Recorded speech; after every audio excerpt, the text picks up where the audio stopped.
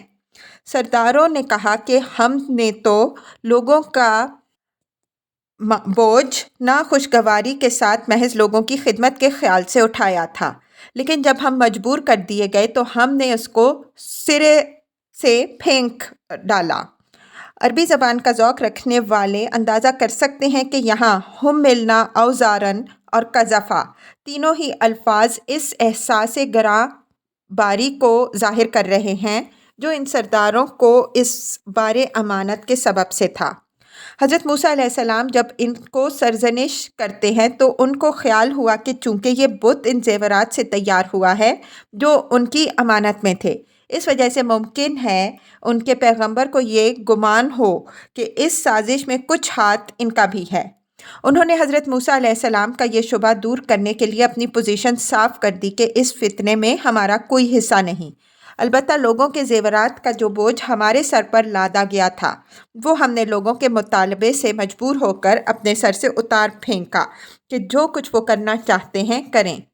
ان کے اس قول سے کہ ہم نے یہ جو کچھ کیا اپنے اختیار سے نہیں، یہ بات نکلتی ہے کہ اپنے امکان کی حد تک انہوں نے سامری کے فتنے سے لوگوں کو بچانے کی کوشش کی، لیکن حالات اس قدر بگڑ چکے تھے کہ ان پر قابو پانا ان کے بس میں نہیں تھا۔ ان کی یہ بے بسی چونکہ واضح تھی، اس وجہ سے معلوم ہوتا ہے کہ حضرت موسیٰ علیہ السلام نے ان کا عذر قبول فرما لیا۔ فَكَذَلِكَ أَلْقَى السَّامِرِي، لفظ القاء عربی میں وسیع معنوں میں آتا ہے۔ یہ جس طرح زمین پر کسی چیز کو ڈالنے یا پھینک دینے کے معنی میں آتا ہے، اسی طرح پانسا پھینکنے، کوئی ہنر دکھانے یا کوئی کرتب دکھانے کے معنی میں بھی آتا ہے۔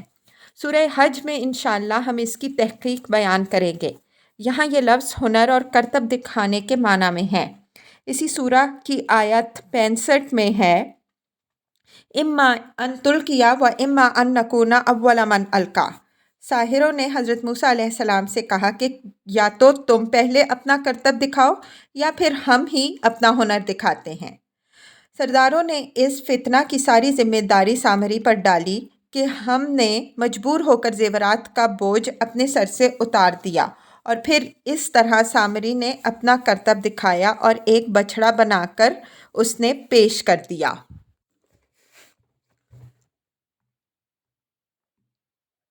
فَأَخْرَجَ لَهُمْ عِجْلًا جَسَدًا لَهُ خُوَارٌ فَقَالُوا هَٰذَا إِلَٰهُكُمْ وَإِلَٰهُ مُوسَىٰ فَنَسِیَ۔ اس طرح سامری نے ڈھال کر ایک بچھڑا برآمد کیا۔ جَسَدًا لَهُ خوار، خوار بچھڑے کے کرنے کی آواز کو کہتے ہیں، یعنی اس نے ایک بچھڑے کا دھڑ بنایا جس میں سے بھاں بھاں کی آواز نکلتی تھی۔ معلوم ہوتا ہے کہ سامری مصر کے فن بت گری کا ماہر تھا۔ اس زمانے میں یہ فن مصر میں عروج پر تھا۔ اعراف کی تفسیر میں ہم اس دور کے بعض نوادر کا ذکر کر چکے ہیں۔ ایک ماہر آدمی کے لیے بچھڑے کا ایک ایسا دھڑ بنا لینا کچھ مشکل کام نہیں جس میں سے ہوا گزرے تو وہ بچھڑے کی سی آواز نکلے۔ سامری نے اس آواز کو اپنی کرامت کا نتیجہ قرار دیا اور عوام کو بے وقوف بنانے کے لیے ان کو یہ باور کرایا کہ اس نے اس کے اندر حضرت جبریل علیہ السلام کے گھوڑے کی سم کی خاک ڈالی ہے جس سے یہ آواز نکلتی ہے۔ اس قسم کی متصوفانہ ڈھونگ رچانے والے تو آج بھی لوگوں کو بڑی آسانی سے احمق بنا لیتے ہیں، اور سامری سے کہیں بڑے بڑے سامری ہمارے شہر شہر میں موجود ہیں۔ تو اس زمانے میں بنی اسرائیل جیسی سادہ لوح قوم کو کسی سامری کے لیے بے وقوف بنا لینا کیا مشکل کام تھا۔ چنانچہ جو مفسدین اس فتنے کے بانی تھے انہوں نے یہ پروپیگنڈا شروع کر دیا کہ دراصل تمہارا اور موسیٰ علیہ السلام کا معبود تو یہی ہے، لیکن موسیٰ علیہ السلام اس کو نظر انداز کر کے معلوم نہیں کہاں طور پر چلے گئے ہیں اور اس کو بھول گئے ہیں۔ اس پروپیگنڈے کا اثر یہ ہوا کہ بنی اسرائیل کی عظیم اکثریت اس فتنے میں پھنس گئی۔ افلا یرون الا یرجع الیہم قولا ولا یملک لہم ضرا ولا نفعا۔ یہ ان سادہ لوحوں کی سادہ لوحی پر اظہار تعجب ہے کہ ان احمقوں نے ذرا نہ سوچا کہ یہ بے جان دھڑ جو نہ ان کی کسی بات کا جواب دے سکتا ہے اور نہ ان کو کوئی نقصان یا نفع پہنچا سکتا ہے، آخر کس مرض کی دوا ہے کہ اس کو معبود بنا بیٹھے۔ معبود کوئی کھلونا نہیں بلکہ وہ زندگی کی سب سے بڑی ضرورت ہے۔ آخر اس سے کون سی ضرورت پوری ہونے والی ہے کہ انہوں نے اس کی عبادت شروع کر دی۔ وَلَقَدْ قَالَ لَهُمْ هَارُونُ مِن قَبْلُ يَا قَوْمِ إِنَّمَا فُتِنْتُمْ بِهِ وَإِنَّ رَبَّكُمُ الرَّحْمَنُ فَاتَّبِعُونِي وَأَطِیعُوا أَمْرِی۔ یہ ہارون علیہ السلام کی اس فتنہ سے بریت کا اظہار ہے۔ تورات میں تو جیسا کہ ہم نے اوپر عرض کیا، اس سارے فتنے کی ذمہ داری حضرت ہارون علیہ السلام پر ڈال دی گئی ہے، لیکن قرآن نے نہایت واضح الفاظ میں ان کو اس سے بالکل بری قرار دیا ہے۔ من قبل کے لفظ سے یہ بات بھی واضح ہوتی ہے کہ انہوں نے جو ہی اس فتنے کے ابھرنے کے آثار دیکھے، اسی وقت سے لوگوں کو آگاہ کرنا شروع کر دیا کہ لوگوں، یہ مفسدین تم کو فتنہ میں مبتلا کر رہے ہیں۔ تمہارا معبود خدائے رحمان ہے، نہ کہ تمہارے اپنے ہی ہاتھوں کا ڈھالا ہوا کوئی بچھڑا۔ تو میری بات مانو اور ان مفسدین کے پیچھے نہ لگو۔ قالوا لن نبرح علیہ عاکفین حتی یرجع الینا موسیٰ۔ حضرت ہارون علیہ السلام نے لوگوں کو آگاہ کرنے کی پوری کوشش کی، لیکن ان کی کسی نے نہ سنی۔ لوگوں نے جواب دیا کہ اب تو ہم اس کی پرستش کریں گے جب تک حضرت موسیٰ علیہ السلام واپس نہیں آتے، اور دیکھیں گے کہ وہ آ کر اب فیصلہ کرتے ہیں۔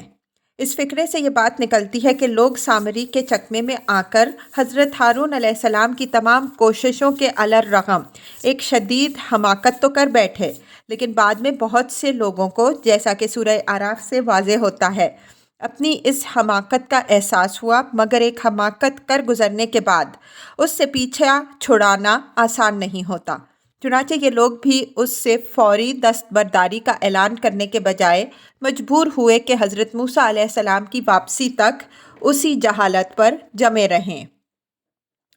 قال یا ہارون ما منعک اذ رأیتہم ضلوا الا تتبعانی افعصیت امری۔ قوم کے سرداروں سے پوچھ گچھ کے بعد حضرت موسیٰ علیہ السلام حضرت ہارون علیہ السلام کی طرف متوجہ ہوئے، جن پر قوم کی دیکھ بھال کی اصل ذمہ داری تھی۔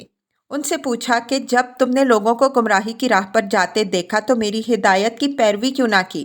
کیا تم نے میرے حکم کی نافرمانی کی؟ اس حکم سے مراد وہ حکم ہے جو طور پر جاتے وقت وہ حضرت ہارون علیہ السلام اور اپنے مقرر کردہ مانیٹروں کو دے گئے تھے۔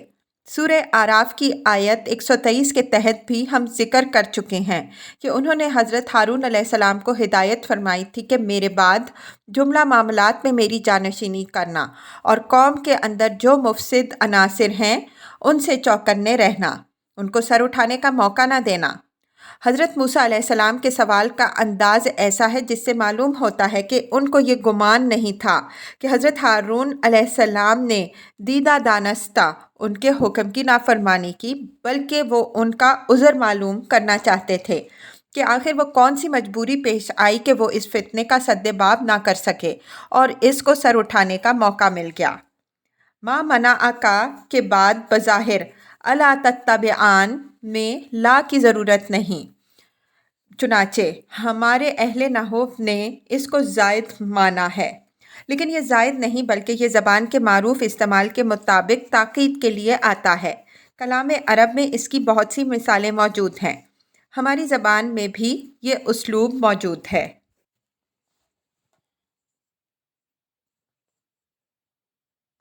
قال یا ابن ام لا تأخذ بلحیتی ولا برأسی انی خشیت ان تقول فرقت بین بنی اسرائیل ولم ترقب قولی۔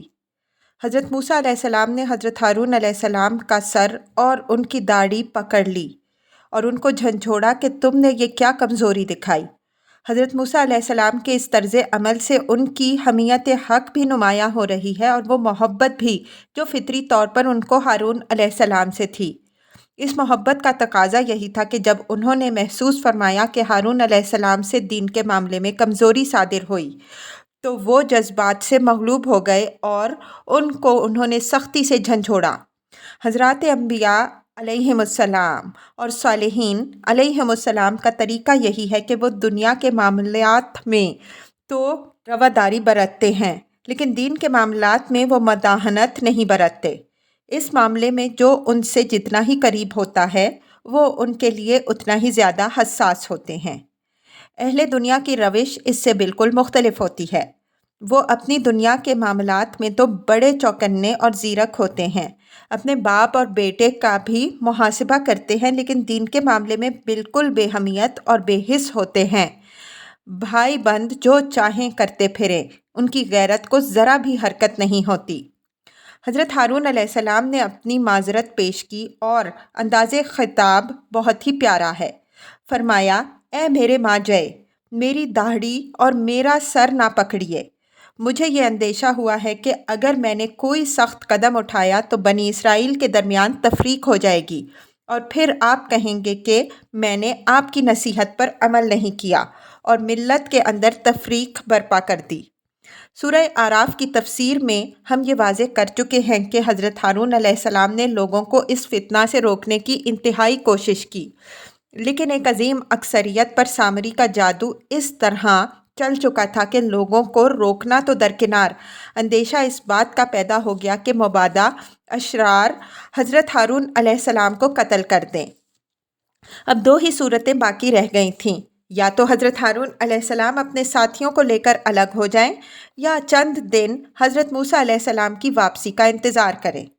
پہلی صورت میں اندیشہ تفریق ملت اور باہمی کشت و خون کا تھا، دوسری صورت میں توقع تھی کہ حضرت موسیٰ علیہ السلام اپنے دبدبہ اور حسن تدبیر سے حالات پر قابو پا لیں گے۔ اسی توقع کی بنا پر انہوں نے پہلی صورت اختیار نہ کی کہ اس سے اصلاح کی جگہ فساد کا اندیشہ تھا اور وہ حتی الامکان اس فساد سے قوم کو محفوظ رکھنا چاہتے تھے۔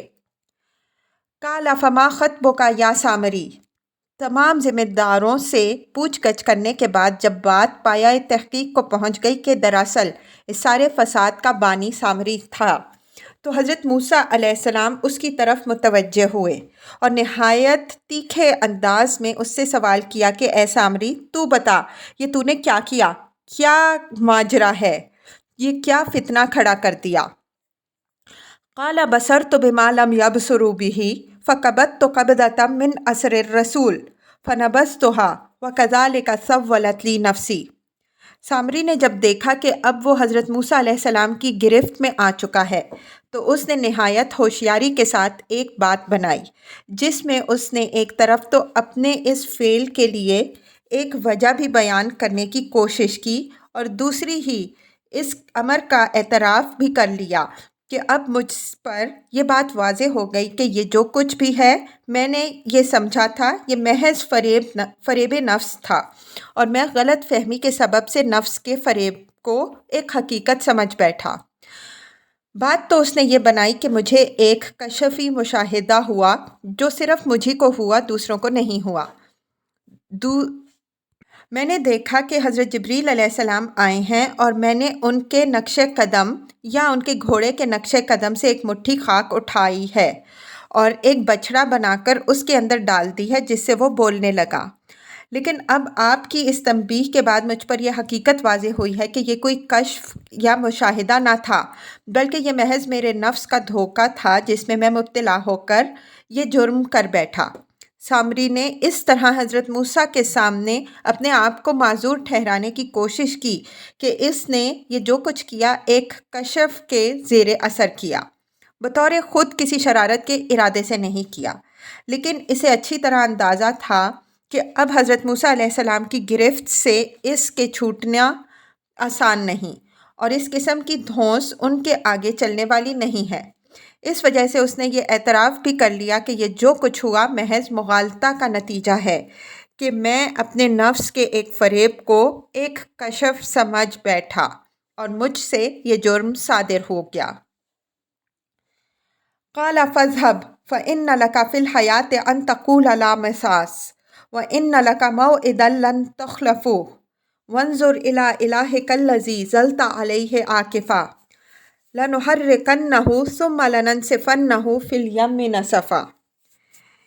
اس کے اس عذر سے حضرت موسیٰ علیہ السلام پر اس کی مکاری اور شرارت اچھی طرح واضح ہو گئی۔ انہوں نے اس کے اوپر لعنت کر دی اور عمر بھر کے لیے اس کو یہ سزا دی کہ اب تو یہ کہتا پھرے گا کہ لوگوں میں ناپاک ہوں، نہ کوئی مجھے ہاتھ لگائے اور نہ کوئی میرے قریب آئے کہ میں اس کو ہاتھ لگاؤں۔ اور ساتھ ہی اس کو آخرت کے عذاب کی بھی خبر دے دی کہ ایک عذاب موعود کا دن تیرے لیے آنے والا ہے جس سے تو کسی طرح بھی اپنے آپ کو بچا نہ سکے گا، وہ بہرحال شدنی ہے۔ فذہب یعنی اب دور دفع ہو جا، یہ یہاں دھتکارنے کے معنی میں آیا ہے۔ فی الحیاتی یعنی تیرے لیے یہ لعنت کی سزا وقتی اور عارضی نہیں بلکہ عمر بھر کے لیے یہ تیرے اوپر مسلط کر دی گئی ہے۔ ان تقول لا مساس یعنی تو خود اپنی زبان سے پکارتا پھرے گا کہ میں ناپاک ہوں، نہ مجھے کوئی چھوئے، نہ میں کسی کو چھونے کا مجاز ہوں۔ حضرت موسیٰ علیہ السلام کی شریعت میں جماعت سے کسی شخص کو کاٹ دینے کی سزا موجود ہے۔ اخبار باب 7 آیت 21 میں بعض چیزوں کی حرمت بیان کرنے کے بعد ان کے مرتکب کے لیے یہ سزا بیان ہوئی ہے۔ وہ کھانے والا آدمی اپنے لوگوں میں سے کاٹ ڈالا جائے۔ جس شخص کو یہ سزا دی جاتی وہ بالکل اچھوت بن کر رہ جاتا، نہ اس کی شادی غمی میں کوئی شریک ہوتا، نہ اس کو عبادت خانے میں جانے کی اجازت ہوتی اور نہ کوئی اس کی تجہیز و تکفین میں حصہ ڈالتا۔ اس سے زیادہ سخت سزا کوڑھیوں کے لیے بیان ہوئی ہے، اخبار کے الفاظ ملاحظہ ہوں۔ اور جو کوڑھی اس بلا میں مبتلا ہو، اس کے کپڑے پھٹے اور اس کے سر کے بال بکھرے رہیں اور وہ اپنے اوپر کے ہونٹ کو ڈھانکنے اور چلا چلا کر کہے ناپاک ناپاک، جتنے دنوں تک وہ اس بلا میں مبتلا ہے وہ ناپاک رہے گا اور وہ رہے گا بھی ناپاک، پس وہ اکیلا رہا، اس کا مکان لشکر گاہ کے باہر ہو۔ اخبار باب 14 آیات 25 تا 26۔ یہی سزا حضرت موسیٰ علیہ السلام نے سامری کو دی، بس یہ فرق ہے کہ کوڑھی کے لیے یہ سزا صرف اس وقت تک تھی جب تک وہ اس مرض میں مبتلا ہے، لیکن سامری کو حضرت موسیٰ علیہ السلام نے یہ سزا عمر بھر کے لیے دی، اس لیے کہ وہ منافقت کے کوڑھ میں مبتلا تھا، جو ایک اخلاقی اور روحانی کوڑھ جسمانی کوڑھ سے زیادہ غلیظ ہے۔ مزید برآں اس پر حضرت موسیٰ علیہ السلام نے بھی لعنت کر دی، جو دین میں سخت ترین سزا ہے۔ قرآن کے الفاظ ان تقول لا مساس اور تورات کے الفاظ اور لا چلا کر کہے ناپاک ناپاک ایک دوسرے کے مقابل میں رکھ کر دیکھیے، تب قرآن کے الفاظ کا اصل مقام و محل اور اس کا اصلی زور سمجھ میں آئے گا۔ یہ امر ملحوظ رہے کہ کسی کا خود اپنے ناپاک ہونے کا چلا چلا کر اعلان کرنا اس کی ذلت در ذلت کی آخری حد ہے۔ وانظر الی الہک الذی الی الآیہ۔ ساتھ ہی حضرت موسیٰ علیہ السلام نے اس کے ڈھالے ہوئے معبود کے متعلق بھی فرمایا کہ دیکھ تیری آنکھوں کے سامنے ہم اس کو جلائیں گے اور اس کو راکھ بنا کر سمندر میں بکھیر دیں گے۔ حضرت موسیٰ علیہ السلام نے یہ اقدام اس لیے فرمایا کہ شرک کے ساتھ آثار شرک کا مٹانا ضروری ہوتا ہے تاکہ شرک کے تمام جراثیم کا یک قلم خاتمہ ہو جائے۔ ہمارے نبی صلی اللہ علیہ وسلم نے بھی فتح مکہ کے موقع پر تمام بتوں کا یک قلم خاتمہ کرا دیا تھا۔ یہاں ممکن ہے کہ بعض لوگوں کے ذہن میں یہ سوال پیدا ہو کہ حضرت موسیٰ علیہ السلام نے سامری کو قتل کی سزا کیوں نہ دی، جبکہ اسی جرم کے بہت سے مرتکبین کو، جیسا کہ سورہ بقرہ کی تفسیر میں گزر چکا ہے، انہوں نے قتل کرا دیا۔ ہمارے نزدیک اس کا جواب یہ ہے کہ یہ لعنت، جیسا کہ ہم اصحاب سبت کے سلسلے میں ذکر کر چکے ہیں، قتل سے زیادہ سنگین اور عبرت انگیز ہے۔ قتل کی سزا تو آنن فانن ختم ہو جاتی ہے اور اس سے دوسروں کو جو عبرت ہوتی ہے وہ بھی وقتی ہوتی ہے، لیکن یہ لعنت کی سزا دینا دنیا اور آخرت دونوں میں آدمی کے ساتھ چپک کر رہ جاتی ہے۔ تصور کیجئے اس انسان کی تومئی قسمت کا جو زندگی بھر خود اپنی زبان سے منادی کرتا پھرے کہ لوگوں میں ناپاک ہوں، کوئی مجھے ہاتھ نہ لگائے۔ یہ امر بھی ملحوظ رہے کہ پیغمبر کی لعنت ایسی چیز نہیں جس سے کوئی کہیں بھاگ کر چھوٹ سکے۔ پیغمبر کی لعنت اس پر بھی وہ کی جاتی ہے، جہاں کہیں بھی وہ جاتا ہے اس کو اپنے پاس پاتا ہے، دنیا میں بھی اور آخرت میں بھی۔ اس بت سے متعلق قرآن کا ارشاد تو یہ ہے کہ حضرت موسیٰ علیہ السلام نے اس کو جلا کر اور کوٹ پیس کر اس کی راکھ سمندر میں بکھیر دی، لیکن تورات میں یہ دلچسپ روایت ہے کہ حضرت موسیٰ علیہ السلام نے اس کی راکھ پانی میں گھول کر لوگوں کو پلا دی۔ اس سے اندازہ ہوتا ہے کہ تورات کے راویوں کو روایت گھڑنے کا بھی سلیقہ نہیں۔ آخر یہ کون سا شربت روح افزا تھا جو حضرت موسیٰ علیہ السلام اپنی قوم کو پلانے کے لیے یہ اہتمام فرماتے؟ اگر یہ روایت صحیح مان لی جائے تو پھر یہ بھی ماننا پڑے گا کہ شاید اسی کا فیض ہے کہ حامل کتاب ہونے کے باوجود شرک اس بدقسمت قوم کی گھٹی میں پڑا ہوا ہے، جس سے نہ کبھی اس کو نجات ملی اور نہ شاید کبھی ملے۔ انما الہکم اللہ الذی لا الہ الا ہو وسع کل شیء علما، یعنی اس بچھڑے کو جن لوگوں نے معبود بنایا انہوں نے اپنی شامت بلائی۔ تمہارا معبود یہ بچھڑا نہیں بلکہ صرف وہ اللہ ہے جس کے سوا کوئی معبود نہیں۔ وسع کل شیء علما، توحید کی دلیل ہے کہ اس کا علم ہر چیز کو محیط ہے، کوئی چیز بھی اس کے دائرہ علم سے خارج نہیں ہے، تو وہ اپنا کسی کو شریک کیوں بنائے گا اور دوسرے اس کا کسی کو شریک کیوں قرار دیں؟ جب وہ سب کچھ سنتا اور جانتا ہے تو وہ تنہا کافی ہے، کسی اور کی احتیاج کہاں باقی رہی؟